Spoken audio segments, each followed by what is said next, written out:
In fighting games, every character fills a certain archetype, from grappler to set play, and Guilty Gear Strive is no different.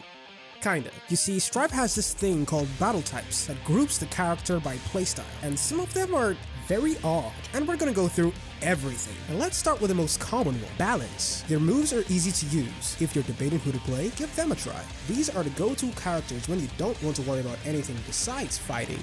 Everyone's kits are simple. They either have no unique mechanic, or their mechanic is extremely straightforward and really easy to understand. Soul is just damage. Kai has shock state. Angie has spin and Fujin. Sin has his stamina gauge. Baiken has tether and parry. Ram has the whole sword economy thing. And Bridget has yo-yos. Although I'll argue that Bridget is one of the more high-skill characters, especially amongst this group, she's definitely still easy.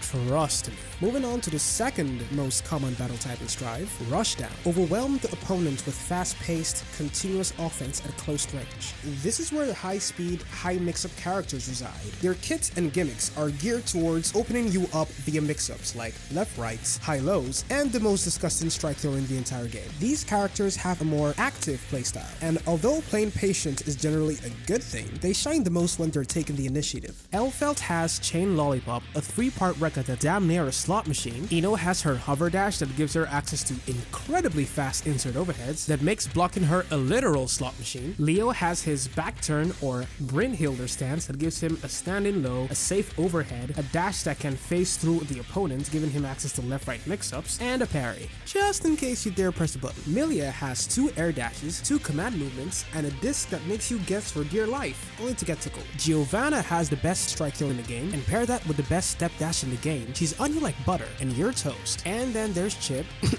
coolest character in the game, that has cross hops, a record with a high-low, and when you're in the corner, he has the wall, making him the sauciest character when it comes to mix, but also the most obnoxious. And that's why his health is made out of wet tissue. Fighting these guys is like a casino, and if you don't mind being aggro all the time and sometimes moving faster than your brain can process, give Rushdown a try. Next, we have the Weirdos, aka the unique battle type. They may take some getting used to, but in the proper hands, they can launch an unparalleled offense. As I said previously, this is where the weird characters are. They often heavily rely on some gimmick or mechanic, usually a special meter that you have to manage. For instance, let's take Jacko here. She effectively has 2 meters, the green one to summon the minion, and the gray one behind it to perform an action. The 2-in-1 meter thing can be confusing, but there's obviously some crazier ones out there, like Asuka for instance, because on first glance I'm like, the hell is that? But to explain, this icon shows what test case you're on, basically your current deck. These are your cards you have drawn. This is his mana, which allows him to cast spells and retain his shield. And this number is the number of cards left in the deck before reshuffling. This battle type has a lot of these, although varying drastically in terms of difficulty. They all have a gimmick that you have to overcome in order to get the hang of them, like Zato and Negative Edge. Anyway, onto zoning.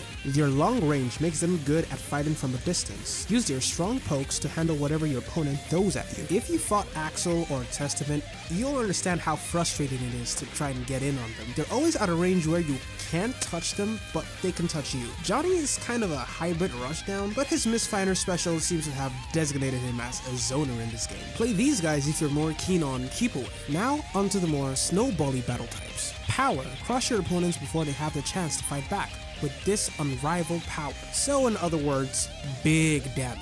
And being described as having high damage in Strive, where you can sneeze and do 70%, you know these guys pack a pretty punch. I mean, look who's on here. Pot can kill the entire cast with at most 3 busters. Gold Lewis is 1 back throw away from ending your life in a Behemoth Typhoon. May's combo damage is as degenerate as a dolphin's moral compass. It was worse in Season 1. And Slayer has the closest thing we'll ever get to an insta-kill in Strive. It doesn't kill at full health, but in most situations it's effectively a one-shot. And with that one-shot ability, it makes sense he's tagged with the power battle type.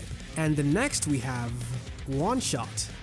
This game is so unserious. Each of your moves are strong, so carefully waiting for a gap in the opponent's offense creates an opportunity to land a fatal blow. And Nago is the only one here, for some odd reason. Now don't get it wrong, Nago can absolutely end you in 1 or 2 interactions, especially when they send it. But this description is literally the definition of how you play Slayer. How is Nago in one shot, but the guy that can TOD almost the entire cast without full risk isn't? Honestly, they should rename one shot to Vampire and just add Slayer in. Anyway, confusions aside, Nago is an easy character with a slightly difficult meter to manage. His actions have a lot of risk, but the reward is glorious. Heck, in some cases you can even turn your risk into the reward. Try One Shot and Slayer if you like robbing people. And last, but certainly not least, and most definitely the weirdest of the bunch, we have the shooting battle type. They can throw out powerful projectiles. Their strong pressure keeps the opponent locked down. That's deadass a zoner. It's not even nuance or some shit. That's literally a zoner. And of course, there's only one character in this battle type as well. Happy Chaos, everyone's favorite Strive character. Just look at the excitement of the crowd when he's on stage. And heck, Happy Chaos has been nerfed so bad that the zoner playstyle isn't even viable anymore. You have to be in your face, and ironically, we figured out that he has some of the best pressure in the game. But he has a gun, so shooting, I guess. And the character with the most gun variety is in Rushdown. Guilty Gear. What are the chances there's gonna be another new battle type in Strive? Or do you think they'll just chuck everything up to uniqueness? And let me know what you think Dizzy's battle type will be. I'll put up a poll, so subscribe if you want to catch that. And leave a like on the video while you're at it. Anyway, see ya. Faster and faster, dude. It's like moving backwards.